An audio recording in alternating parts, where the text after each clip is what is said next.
a rival's whisper, a dangerous truth, and a scandal that could ruin everything.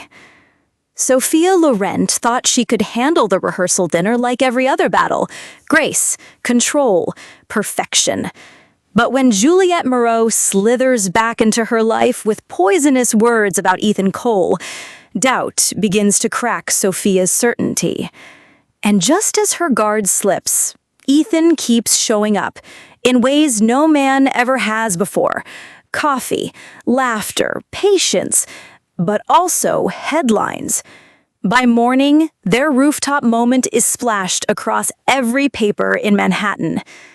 Tonight on The Velvet Story, we dive into chapters 15 through 17 of The Best Man's Vows, where rivals play games, walls collapse, and Sophia must face the one danger she never prepared for: falling in love under the weight of the world watching. Settle in, because this is where loyalty is tested, hearts are exposed, and one knock at the door could change everything. Chapter 15. The Rival's Snare. The rehearsal dinner was supposed to be elegant, supposed to be seamless, but Sophia Laurent had learned the hard way that "supposed to" meant nothing in the world of wedding festivities. The ballroom of the Stanton Hotel gleamed in candlelight, all ivory linens and golden centerpieces. Waiters floated gracefully between tables. The atmosphere buzzed with champagne chatter, the kind that only came from people who had known each other since childhood, or pretended they had. Sophia's smile was perfectly practiced, her back ramrod straight as she greeted yet another guest her father deemed essential. She could feel her jaw tightening with every handshake. And then she heard that laugh. Bright, confident, infuriatingly magnetic.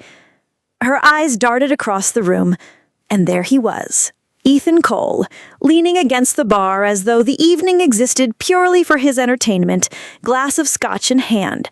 His tie was slightly loosened, his smile dangerous in that way that wasn't really danger at all, but charm wrapped in velvet. Of course, women clustered near him. Of course, he made them laugh. And of course, he noticed Sophia the second she looked his way. He raised his glass in mock salute. She narrowed her eyes. Typical. Before she could escape, a voice at her side purred, "Darling, you should be careful with that one." Sophia turned to find Juliette Moreau, an heiress she'd known since boarding school, sliding up with a glass of champagne and a smile sharper than diamonds. Juliette was dressed in a gown that shimmered like liquid silver, her posture dripping with effortless superiority. Sophia's stomach tightened. She knew that tone, the one Juliette used when she was about to stir trouble, just for sport. Juliette followed her gaze toward Ethan. Ethan Cole. Charming, isn't he? She sipped delicately, then leaned closer, conspiratorial. But then, you know his reputation. He's always had a way with women. Sophia stiffened. And what reputation would that be? Oh, come now. She laughed softly, a bell with poison on its rim. Hotels across Europe, investments in luxury resorts, even whispers of private islands. Billionaires like him don't stay single because they haven't found the right woman. They stay single because every woman is temporary. Sophia's throat tightened, but she schooled her expression. She refused to give Juliette the satisfaction of a reaction. Juliette tilted her head, smiling knowingly. Just thought I'd warn you. He's fun for a dance. Maybe two. But someone like Ethan, he doesn't belong in your world, darling. He collects experiences, not commitments. With that parting shot, Juliette glided away, leaving a trail of expensive perfume and toxic insinuation. Sophia exhaled slowly, her pulse unsteady. She hated that Juliette's words lingered. She hated even more that part of her wondered if they were true. Later, when the dinner plates were cleared and the chatter swelled around them, Ethan found her. Of course he did. "You've been glaring holes into the centerpiece for 10 minutes. Careful, Sophia. The roses might wither under that look." She arched a brow. "Maybe they deserve it." "Or maybe," he drawled, "you know someone got under your skin." She gave him a sharp look. "Do you always assume you know everything?" "Not everything." His grin was maddening. "Just the important things, like the fact that you're upset and pretending you're not is exhausting you." Sophia's lips parted in indignation, then closed again. Damn him. He wasn't wrong. "Tell me," he said, lowering his voice. "Who was it? Juliette? She's had it out for you since the Geneva Charity Gala." Her eyes widened. "How do you know?" His smile softened into something more genuine. "Because I pay attention, Sophia." She hesitated. "And what exactly do you pay attention to?" "You," he said simply. Her breath caught. Just one word, but it landed with the weight of a confession. Sophia looked away, forcing composure. "Funny, because apparently you pay attention to many women." For the first time, his expression shifted. The humor dimmed, replaced with something steady, serious. "Ah, the whispers." She didn't answer, but her silence was enough. Ethan set his glass down and leaned closer. Not too close, just enough that his presence wrapped around her like heat. "Listen to me, Sophia. Yes, I've built hotels, resorts, investments across continents. People talk. They love stories about billionaires with wild reputations. But do you know what's true?" She swallowed. "What?" "I don't play games with people's hearts. Not now, not ever." His voice was low, certain. "Flirting, yes. Fun, always. But when it comes to something real," his gaze locked onto hers unwavering. "I don't waste my time, or theirs." Sophia's chest tightened. She wanted to believe him. God help her, she already did. "You have a choice," Ethan continued, softer now. "You can believe the Juliette Moreaus of the world, people who thrive on envy and assumption, or you can watch what I do, not what they say." Sophia stared at him, searching for cracks, for insincerity. She found none, only steady patience, only quiet strength. And for the first time that evening, she realized Juliette had been wrong. Ethan didn't feel like chaos. He felt like certainty. "Still glaring?" he teased gently, breaking the tension. Her lips twitched despite herself. "Maybe less." "Progress," he said, that infuriating grin returning. And just like that, the tightness in her chest eased. But as Sophia walked away later that night, his words still echoing in her mind, she couldn't help thinking, Ethan Cole wasn't the danger Juliette had warned about.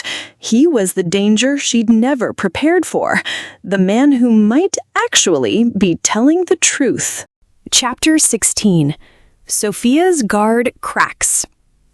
The morning after the rehearsal dinner, Sophia found herself staring at her reflection longer than necessary.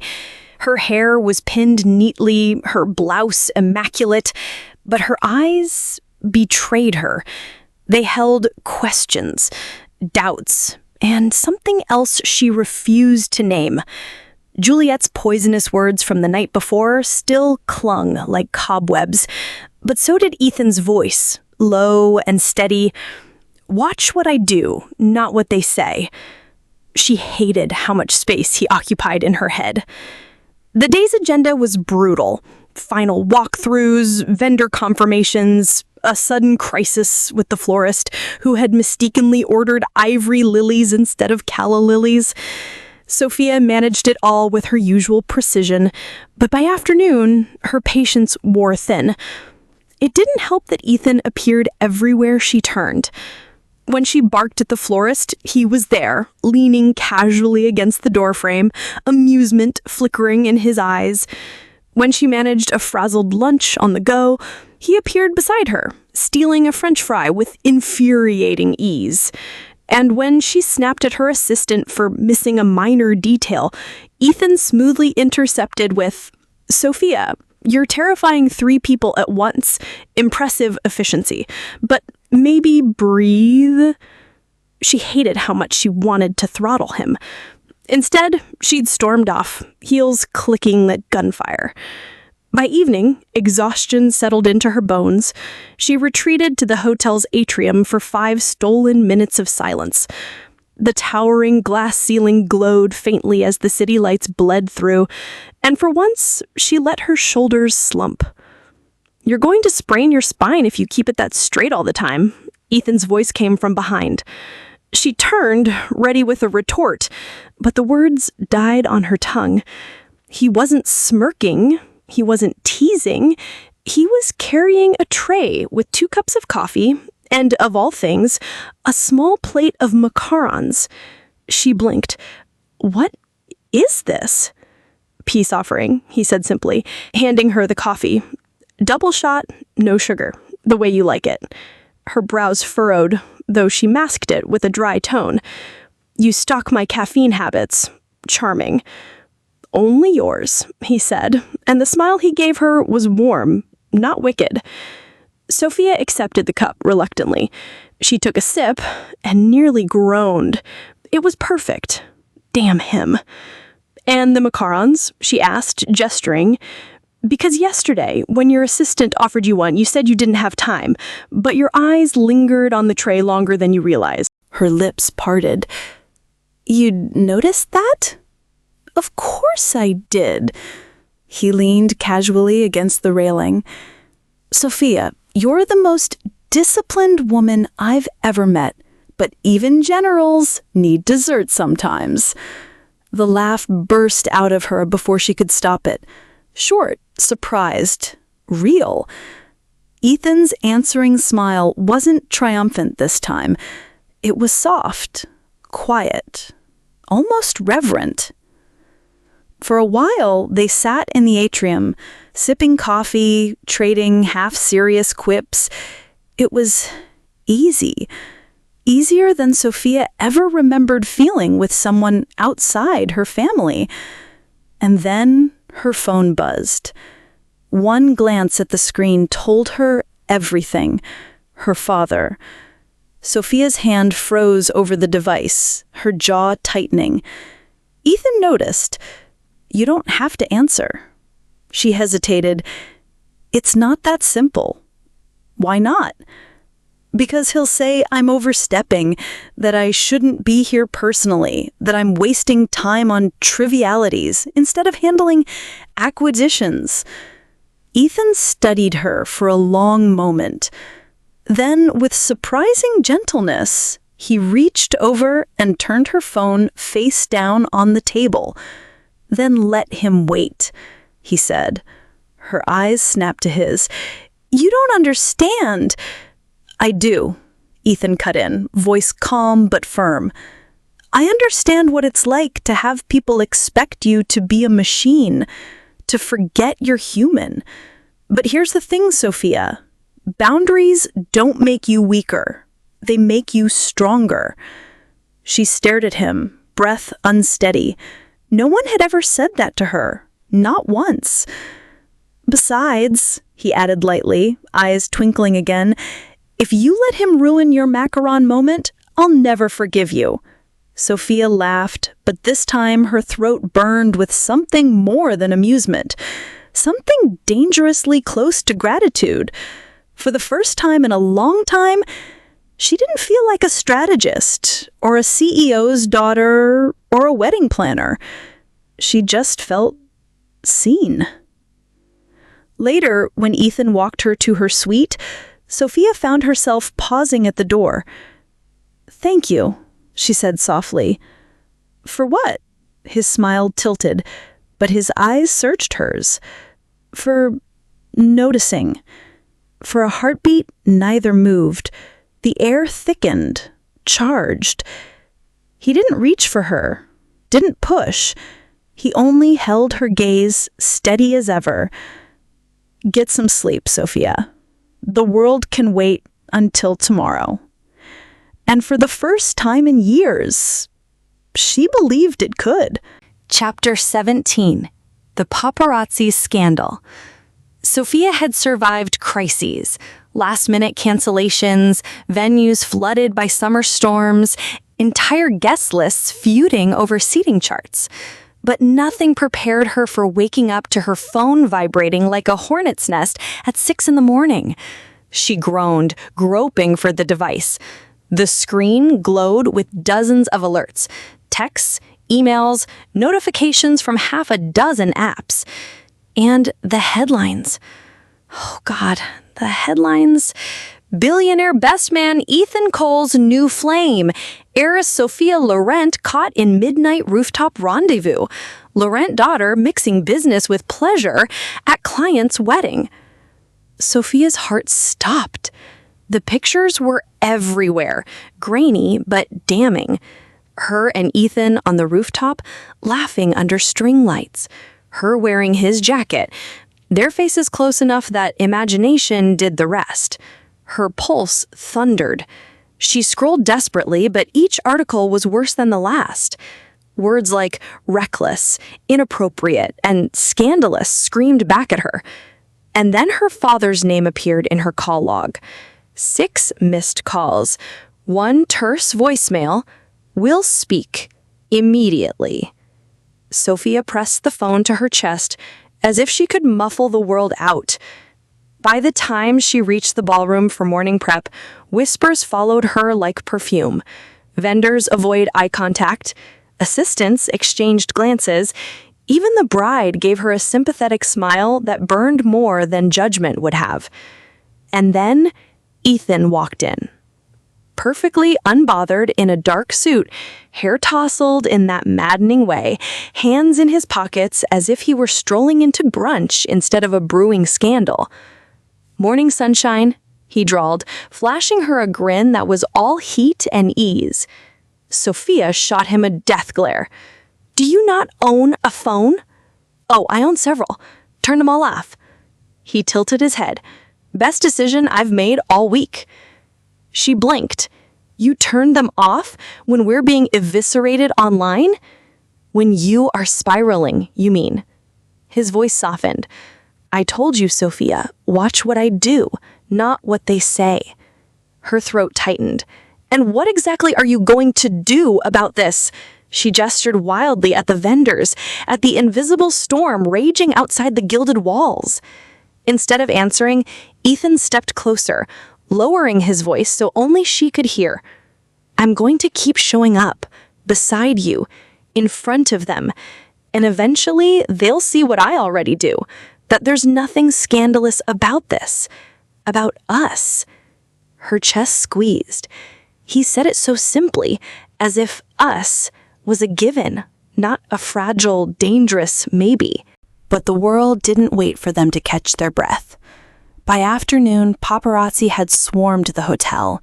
Cameras flashed outside the entrance. Reporters shouted questions Sophia didn't dare repeat. One particularly vicious article suggested she was leveraging Ethan's name to distract from weaknesses in her own company. She tried to bury herself in logistics, but every buzz of her phone dragged her back under. And then the knife twisted. Juliette appeared, all sleek silk and venomous smiles, pretending to check on the arrangements. She cornered Sophia near the floral arch. "Well, well, headlines already. You do move quickly. Though I suppose it was inevitable. Ethan does enjoy a pretty distraction." Sophia's spine stiffened. "Careful, Juliette." "Oh, don't be cross." Juliette's smile sharpened. "It isn't personal.